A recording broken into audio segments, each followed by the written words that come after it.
दोस्तों, ऋषि सुनाक को यूके के प्रधानमंत्री बने 6 महीने से ज्यादा का समय हो चुका है और जब वो सत्ता में आए थे तो कई तरह की प्रॉब्लम्स चल रही थी, जिसमें से सबसे बाद में इकोनॉमी थी। तो क्या ऋषि सुनाक इससे सुधार पाए हैं और क्या अगले इलेक्शन के लिए उन्होंने अपनी पार्टी का वोट सिक्योर कर लिया है?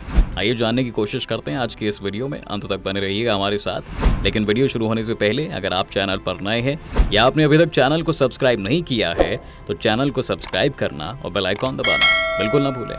दोस्तों, ऋषि सुनाक के आने से थोड़ा बहुत फर्क तो हमें दिखाई दिया है और इसका एक सबसे बड़ा कारण ये है कि लिज ट्रस ने कुछ इस तरह के फैसले ले लिए थे जिन्हें रिजर्व करना बहुत जरूरी था। लिज ट्रस ने उस समय एक मिनी बजट प्रपोज किया था जिसमें 2 बड़े प्रावधान थे। पहला तो ये था कि यूके के एनर्जी क्राइसिस से निपटने के लिए उन्होंने एनर्जी प्राइसिंग की कैपिंग कर दी थी, यानी एक तरह से एक लिमिट लगा दी थी कि अगर एनर्जी के प्राइसेस एक तय सीमा से ज्यादा बढ़ जाते हैं और अगर आपका बिल 520 पाउंड से ज्यादा आता है तो बाकी का खर्च सरकार देगी।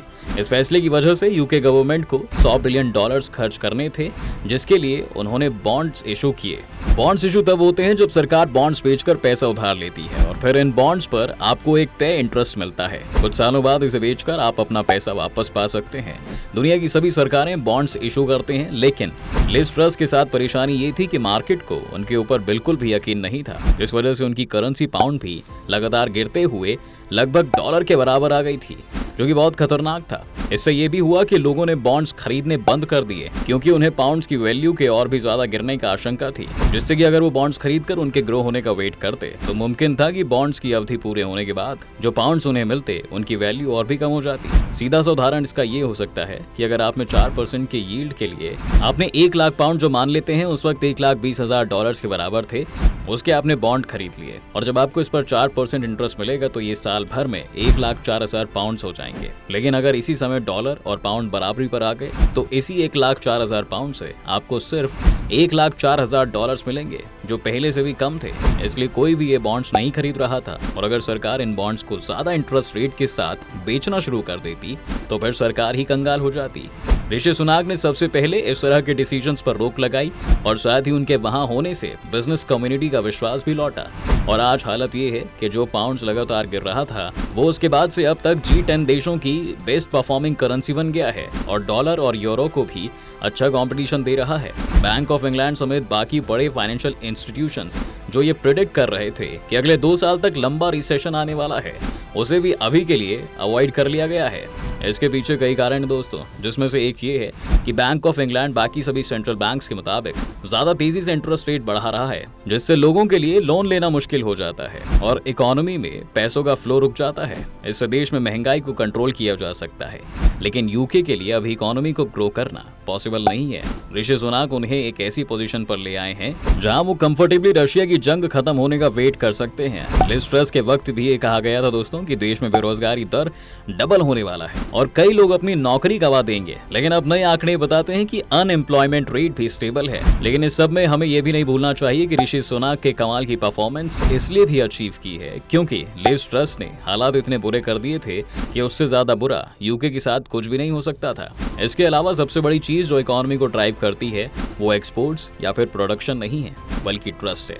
जी हाँ, अगर फाइनेंशियल कम्युनिटी किसी देश की सरकार को उनके इंटरेस्ट का ध्यान रखने के लिए ट्रस्ट करती है, सिर्फ तभी वो लोग उस देश में इन्वेस्ट करते हैं और ऋषि सुनाक के साथ ये कॉन्फिडेंस लोगों को है। पर वहीं आज यूके के लोग पाउंड के $1.26 तक पहुंचने में खुश हो रहे हैं। उन्हें याद करना चाहिए कभी पाउंड $1.40 पर ट्रेड करता था, लेकिन टॉरी सरकार के गलत फैसलों के कारण ये इतना नीचे आ गिरा है।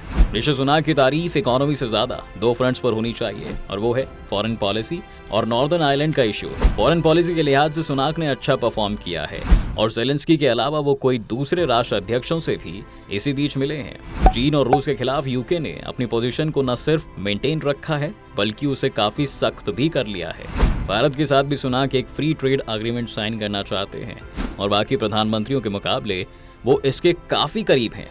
लेकिन क्या ऋषि सुनाक अगला इलेक्शन जीत सकते हैं? इस सवाल को लेकर आपको ज्यादातर जवाब नेगेटिव मिलेंगे क्योंकि ऋषि सुनाक के साथ बहुत सारी परेशानियां भी हैं। ऋषि सुनाक की इमेज यूके में एक अमीर बिजनेसमैन की है और आम लोगों के अंदर ऋषि सुनाक को लेकर इससे एक शक पैदा होता है।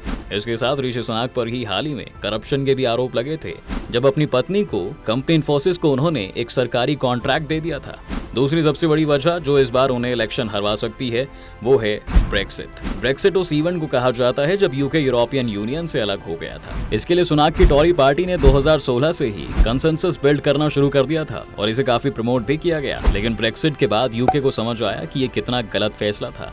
अब उन्हें अगर यूरोपियन यूनियन के किसी भी दूसरे देश से ट्रेड करना होता है तो वो फिर इंपोर्ट एक्सपोर्ट ड्यूटीज देनी पड़ती हैं, लंबा पेपर वर्क करना पड़ता है और इसकी वजह से उन प्रोडक्ट्स के प्राइसेस भी बढ़ जाते हैं। इसने यूके के एक्सपोर्ट मार्केट को बहुत बड़ा धक्का दिया, जो कि काफी लॉजिकल भी था, क्योंकि अगर एक कप $10 का बनता है और यूके और जर्मनी दोनों उसे बनाकर फ्रांस में बेचते हैं, तो जहां यूके के बिजनेसेस को इस पर टैरिफ भरना होगा और इसका प्राइस $17 से $18 तक पहुंच जाएगा।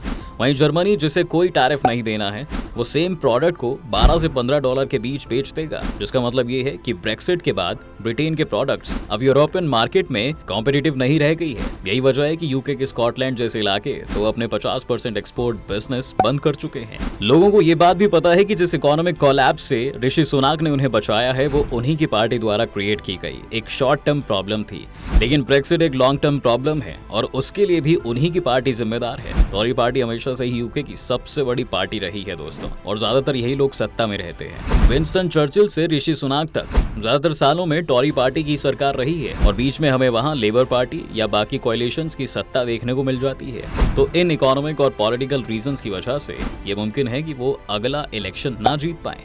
दूसरी परेशानी सुनाक के लिए ये है कि इन ट्रेंड्स को देखते हुए कहीं ऐसा ना हो जाए कि वो सुनाक के बजाय किसी और प्राइम मिनिस्ट्रियल कैंडिडेट के साथ चुनाव में उतरे, ताकि पार्टी के खिलाफ जो गुस्सा है उसका असर वोटर पर ना पड़े।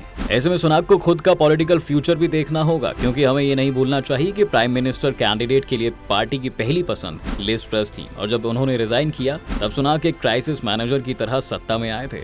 एक आखिरी परेशानी जो सुनाक के लिए है वो ये है कि इकोनॉमिक ट्रेंड्स दिखाते हैं कि सबसे ज्यादा इकोनॉमिक ग्रोथ साल के पहले और आखिरी क्वार्टर में देखी जाती है, और अभी तक सुनाक ने इन्हीं 2 क्वार्टर्स में इकोनॉमी को देखा है। अगले 2 फाइनेंशियल क्वार्टर उनके लिए काफी महत्वपूर्ण है, क्योंकि उसमें अगर वो अपनी जीडीपी और पाउंड की वैल्यू को मेंटेन नहीं कर पाए तो उनका जाना तय है। लेकिन सुनाक के लिए एक उम्मीद की किरण भी है। सुनाक अगर अच्छे से परफॉर्म करते तो बासा उनकी तरफ पलट सकता है, जिसका सबसे बड़ा कारण ये है कि वहां उनकी अपोजिशन पार्टी यानी लेबर पार्टी एक प्रो लेफ्ट पार्टी है, जिस वजह से बिजनेसेस उन्हें पसंद नहीं करते और वो सुनाक को जिताने की पूरी कोशिश करने वाले हैं। दूसरा यह है कि यूके की पब्लिक ने लेबर पार्टी की सरकार ज्यादा नहीं देखी है, इसलिए अगर ऋषि सुनाक उन्हें थोड़ा बहुत भी भरोसा दिलाने में कामयाब हो जाते हैं तो मुमकिन है कि जनता उन्हें प्रधानमंत्री के तौर पर एक फुल टर्म दे दे। जी हाँ, तो आपको क्या लगता है, ऋषि सुनाक फिर से यूके के प्रधानमंत्री बन पाएंगे? अपनी राय हमें कमेंट सेक्शन में जरूर लिखकर बताएं। उम्मीद है कि आपको आज के इस वीडियो में काफी कुछ नया मिला होगा। अगर आपको ये वीडियो पसंद आया है तो वीडियो को लाइक करें, शेयर करें और चैनल को सब्सक्राइब भी जरूर कर दें।